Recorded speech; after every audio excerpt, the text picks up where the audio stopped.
Kami po ay lumalapit sa inyo na may mapagpakulog ang puso. Hinihiling po namin ang inyong pagkabay at karunungan sa pagsisimula ng aming gawain. O Diyos, nawa ay pagpalain mo po ang bawat isa at kumagitna ka po sa amin sa araw na ito. Nawa ang gawain na ito ay maging daan upang kami ay magkaroon ng karagdagang kaalaman na tutulong sa amin upang kami ay mas lumago at kami ay magkaroon pa ng mas maayos na relasyon sa bawat isa. Tulungan niyo po kami magkaroon ng bukas na isip at puso at pagkakaisa upang mapaglingkuran ka namin sa lahat ng aming gagawin. Bigyan niyo po kami ng lakas upang masunod ang inyong nais sa aming buhay. At gamitin ang mga talento na ibinigay mo upang makatulong sa aming kapwa. Idinadalangin namin ang lahat ng ito sa pangalan ni Jesus. Amen. Okay. Ngayon, ating panatilihin na kayo dahil magkakaroon tayo ng energizer. So, tingin lang kayo sa TV. Okay, teacher? Hey guys, let's do a run some movements. Aram sam sam, aram sam sam, guli guli guli guli, aram sam sam, aram sam sam, aram sam sam, guli guli guli guli, aram sam sam, aram stick, guli guli guli guli, aram sam sam, aram stick, guli guli guli guli, aram sam sam. Now kids, let's do it faster. Aram sam sam, aram sam sam, guli guli guli guli, aram sam sam, aram sam sam, aram sam sam, guli guli guli guli, aram sam sam, aram stick, guli guli guli guli, aram sam sam, aram stick, guli guli guli guli, aram sam sam. Okay. Okay. Thank you so much. So, ngayon, bago kayo magsiupo, ay maaari ba ayusin niyo muna yung mga upuan at pakipulot po ng basura na inyong nakikita. Okay, mga bata? May lumiban ba sa klase? Wala po, teacher. Mabuti kung gano'n. Kaya bigyan natin ng barangay clap ang ating sarili dahil wala ang iniban sa klase. Ngayon, mga bata, gusto ni teacher na hatiin ang klase sa 3 pangkat para tayo ay madali itong dalawang tuwag ng pangkat, kayo naman ang pangalawang pangkat, at kayo ang pangatlong pangkat. Nagkakaintindihan na tayo, mga bata? Opo, teacher. Okay, mabuti kung gano'n. Kaya may harap dito sa pisarahan. Base sa larawan na ito, ano ang natitika ninyo? Okay, maging Mariel? Teacher, na yung mga kuhan. Gusto na tawag si teacher, wala siya racing nga na teacher. Okay, raise nga Ano na. yung mga animals? Oh, animals. Ano pa? Yes, maging Moimei. Teacher, my circus po. Okay, magaling may circus. At ano pa? Ano pa dito? May kilala niyo ba sila? Wala po, Teacher! teacher. Hindi niyo kilala. Siya si Alex. Siya naman si Melman. At siya naman si Martin. Ngayong hapon ito, ang mga hayop nito ay iniimbitahan na magtangkal sa tangkalan sa circus. Ngunit, hindi nila alam ang daan na tungo doon at malapit na magsimula ang palabas. Kaya, kailangan nila ng tulong ninyo para makapunta sila sa tanghalan. Ngayon, mga bata, gusto rin ba silang tulungan? Oo, teacher. Okay. Kung gusto niyo tulungan, ano kaya ang aking dapat gawin para ang mga hayop na iyan ay makahambang? Okay, maging Joyce? Makinig po, teacher, at huwag po maingay. Okay, magaling. Ano pa? Makinig at huwag mag-ingay. Ano pa? Pag may group of activity, yes, maging Dungdung. Magulat po sa mga tanong. Okay, ano pa? Yes, maging Hazel. Participate, teacher. Okay, magaling mag-participate. Okay, napakabuti naman ng mga estudyante ni teacher. So ngayon, mga bata, tingin ulit kayo sa pisara. Ano ang napapansin ninyo? May? Mga larawan, teacher. Ano mo?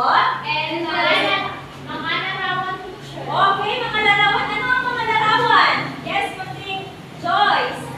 Mga entablado po, teacher. Okay, mga entablado. At na kung saan mga entablado nito ay ko din tinatangkal ang isang tanghalan. Okay, ngayon mga bata, si teacher ay meron tayong aktibidad na gagawin.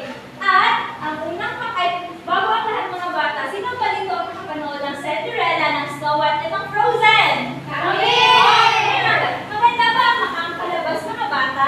Opo, teacher! Okay, maganda ang palabas. Kaya ngayon, may gagawin tayo tungkol dyan. Ngayon, meron si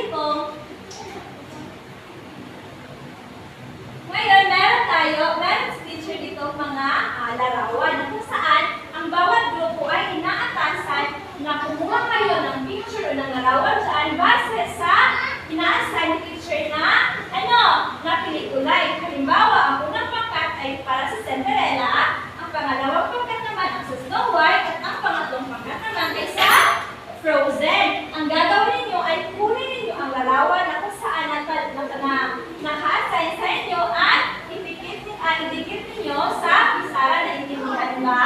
Opo, teacher! Okay, hindi ko ito madalian ha. Okay, masimulan na ang lahat. Kunin ninyo dyan sa table kung anong mga larawan ang base or naka-assign sa bawat pangkat. May 5 larawan kayo dyan.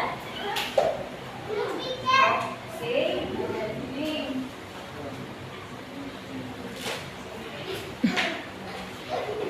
Okay, may isa pa. Isa pa na siya. Okay, ang maliit lang. Ang masungit. Si Gisela. Okay, magaling ako sa mga bata. Ngayon ay ating ibawas kung tama ba ang inyong mga sinasagot. Okay, tama ba ito na sa Cinderella ito na bilo? Opo, teacher! Ang very godmother ni Cinderella. Okay, very good, mother. Ito, sino Kaya ito? hindi ni Cinderella, teacher. Ito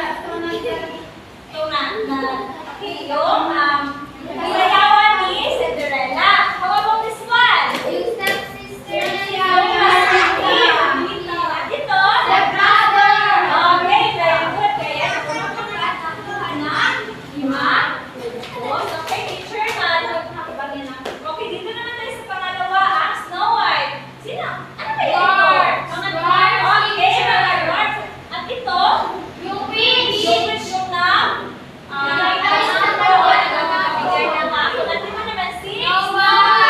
very good. Kaya nakuha kayo na 5 puntos. Ito naman tayo sa pangatlong larawan.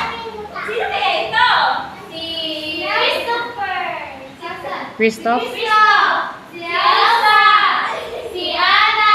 Si Hans. Yes. Si Ola. Yes, si Olaf. Gusto niyo ba si Olaf to? Opo, Kaya nakuha naman ng 5 puntos ang bawat grupo. Bigyan natin ng very good clap ang ating mga sarili. Dahil very good na very good. 1, 2, 3, go! 1, 2, 3, 1, 2, 3. Good, very good, very good. Okay, dahil napaka-very good talaga ng ating mga estudyante ngayon, may isang aktibidad naman tayong gagawin.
Mega, so bago tayo magsimula ay mag-energy level check muna tayo. Para sa unang pangkat, energy level check. Check! Para sa unang pangkat, energy level check. Okay, sa ikalawang pangkat naman. Check! Oh, paano naman kaya ang ikatlong pangkat? Okay, so gising na nga inyong mga diwa. So ngayon, base sa ginawa niyong aktibidad kanina, ano kaya ang napapansin niyo mula sa mga inyong description? Okay, Munting, Mariel? Ano teacher o? Siya yung integrado teacher kung saan nagaganap yung pakalat. Okay, magaling, Munting Mariel. Ano ba, Munting Joyce? Meron din kung mga character teacher o actor like si Frozen, Cinderella, Snow White. Okay, magaling, nakatuon ang ating description sa mga tauhan. Magaling. Ngayon ay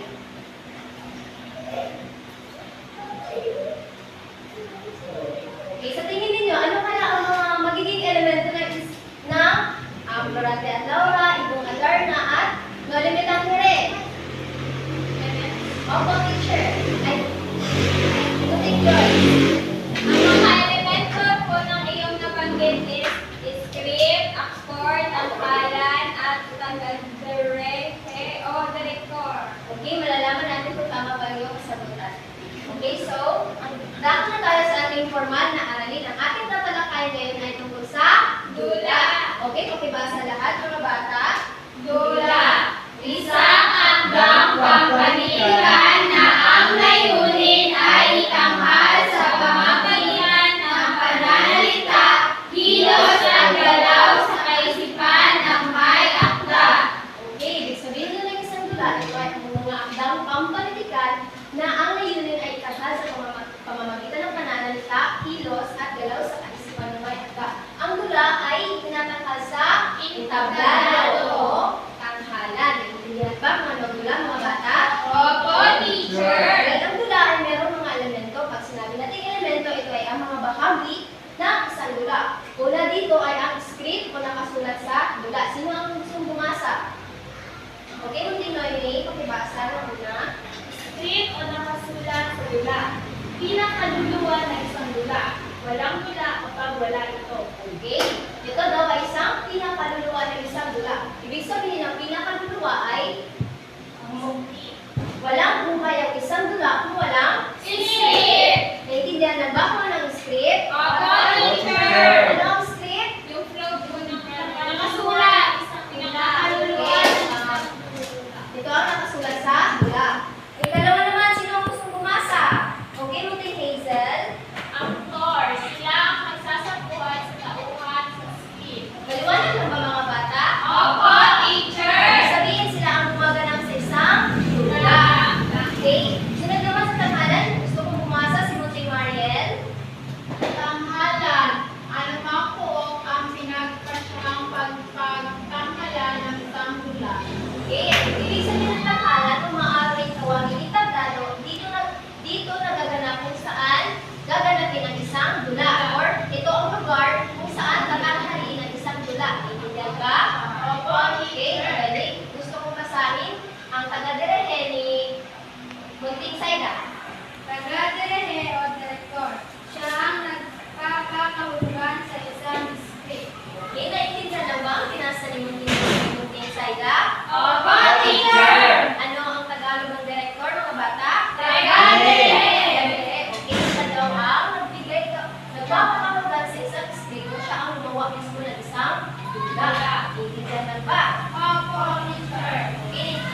bunting Joyce? Huwag pong maingay, teacher. Okay, bunting Hazel? Sagutan po ng tama, teacher. Okay, meron ka ba? Wala na po. Okay, magaling. Lahat ng inyong mga sinasabi ay tumpa. Maasahan ko ba na ang inyong mga sinasabi ngayon ay inyong susundin mga bata? Oo, teacher. Okay, magaling. Ngayon, base doon sa ginawang pagdaan niya kanina o yung nalakay ni Teacher Mecca, may tatlo kayong grupo. Ang unang pangkat ay ang Cinderella, ang pangalawang pangkat ay ang Snow White, at ang pangatlong pangkat naman ay ang pangkat Frozen. Ang inyong gagawin, ang bawat grupo ay magtatanghal depende sa kung anong grupo kayo. Naintindihan lang ba? Opo, teacher. Ibibigyan ko lamang kayo ng 3 minuto upang isa't sila o bumuo ng dula. Okay. At hindi lang yan. Bago natin gawin yan, ay meron tayong loop drinks na dapat natin kakatalagaan. Makinig mga bata. Okay, pwede bang basahin ninyo? Description. Wastong ipinapakita ang impormasyon sa dula. Pipipin. Foresight. Angkop ang isinadula sa tema ng gawain. 15%. Maayos at makapurong kasi ang pagsasadula. 20 puntos. Kabuang puntos na? 15. Okay. So, aware ba kayo dito mga bata? Oo. Ngayon, bibigyan ko kayo ng 3 minuto upang gumawa ng pagsasadula. Pagkatapos ng 3 minuto ay ang unang magsasadula ay ang unang pangkat.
points. At para naman sa group 2, 50 points din. At para sa group 3 ay 50 points.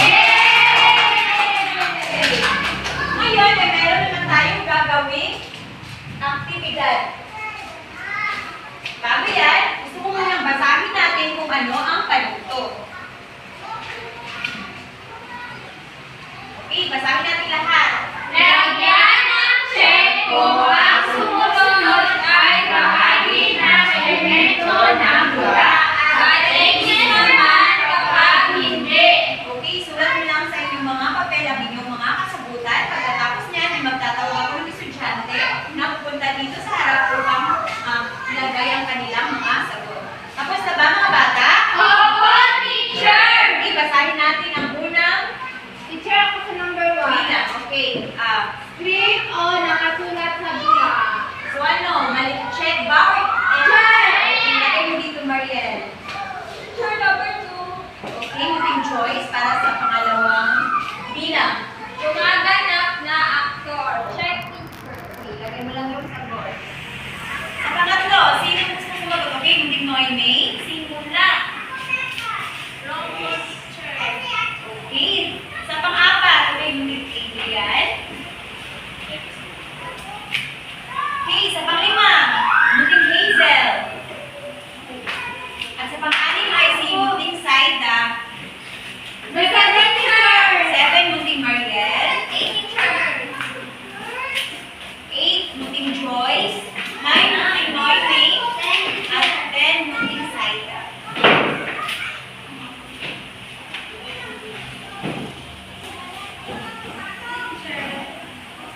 Okay, so iwawas na natin ang inyong mga sagot. So, script o nakasulat sa dula? Siyempre. Okay, tama. Sa number 2, gumaganap na actor. Tama. Okay, tama. Sa pangatlo, okay, mali. Correct. Sa pang-apat, Wrong. wrong, mali. Wala din ito sa dula. Check lang sa teacher.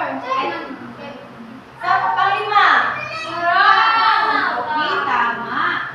Sa pang-anim, Tama. very good. Number 7,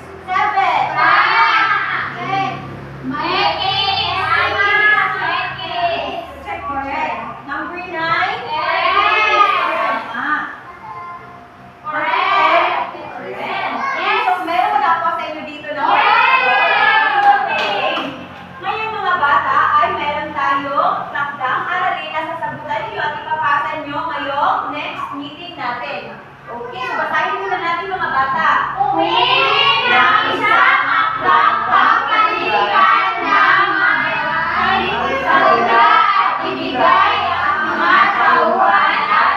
Maasahan ko mga bata na sa susunod nating pagkikita ay ipapasa niyo ang inyong takdang aralin. Salamat. Ngayon ay lahat na tayo kung sino ang may pinaka